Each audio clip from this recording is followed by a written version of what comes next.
Hello, and welcome to the Cryptocurrency News channel.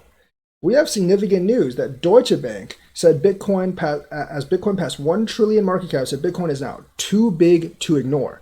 Now, I'm going to go into a little bit of theory crafting because Deutsche Bank, as you can tell, as you guys know, was actually in some kind of financial trouble with a lot of scams, and they had to pay a lot of fines, and they might be a little bit little insolvent almost. I don't know if that's the case anymore, but at least like a year or two ago, they were in a bit of trouble, and so they could actually be looking at Bitcoin as a solution. They've seen how Bitcoin is actually going up, and I think they might think that Bitcoin's going to go up more, so they might actually be thinking of buying some Bitcoin, maybe off the books. I'm not really sure how regulatory wise that would actually work, how in their jurisdiction, but I'm actually thinking they're looking for, let's say, creative ways out of their problems. And one of those is to buy Bitcoin, which other big banks have not yet begun to do. I mean, there's a couple of banks that have done it, but most of them are just kind of planning or haven't done it yet. Now, if they do it, other banks will probably follow in because they want the profit, and especially banks that might have a little bit of financial trouble.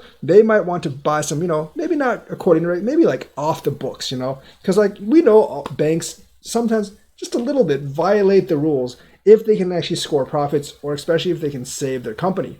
So I can see this like, if Deutsche Bank does this, and we know that Deutsche Bank has actually done some shady stuff in the past. Most big banks do, has done some shady stuff in the past due to a lot of legal proceedings against them. I could see them actually like pushing really, really hard so they could directly buy Bitcoin because they think it's going to go up, or maybe buying some on the side. A lot of you have been speculating that JP Morgan actually bought some on the side beforehand. I'm not really sure if that's true or not. I think like Jamie Dimon himself might have bought some. I'm not sure about that either. But I don't think JP Morgan actually bought some because I think the risks are too high. But Deutsche Bank, like with the financial situation they were in 2 or 3 years ago, if that hasn't changed, they might push really, really hard. And if that actually goes through, then that might open the floodgates for other major banking players to actually buy Bitcoin.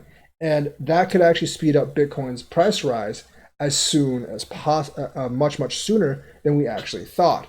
Like banks' desperation to actually push up their balance sheet and make themselves look better to investors, to make themselves solvent, may actually play a role in this as they see that the Bitcoin asset is going up really, really high. Because greed is, for individual humans, greed is like a huge factor. But for companies that are wanting to avoid insolvency or takeovers, and I think like there was another big bank thinking about like acquiring, I think it was Deutsche Bank. I don't think that actually went through. But for banks that are actually, or companies that are facing that, they will look for any way possible to actually solve it. And being able to play in the crypto market could actually be in that market. Plus, banks have a lot of money. They may be able to manipulate the price up if they so wish. And doing that would actually, obviously, bad for the long run, but for the short run, if you're looking for short-term profits, that could actually be key. So that's why I think like there's a lot of like underlying stuff that could actually make this significant. They think it's too big to ignore, and I think there's like just more meaning than that behind that than for Deutsche Bank than just, oh, we really like this asset. I really think they want to get in the game. Same with a lot of other banks, and I think they might actually push really hard. They see appreciating an asset that can help them on their balance sheet. And them actually having it will open up the road for other banks to actually have it. So that's why this is actually significant, and I really like this news. So that is the news for today. Let me know what you think. Like and subscribe and hit that bell notifications button. Thank you, and have a nice day.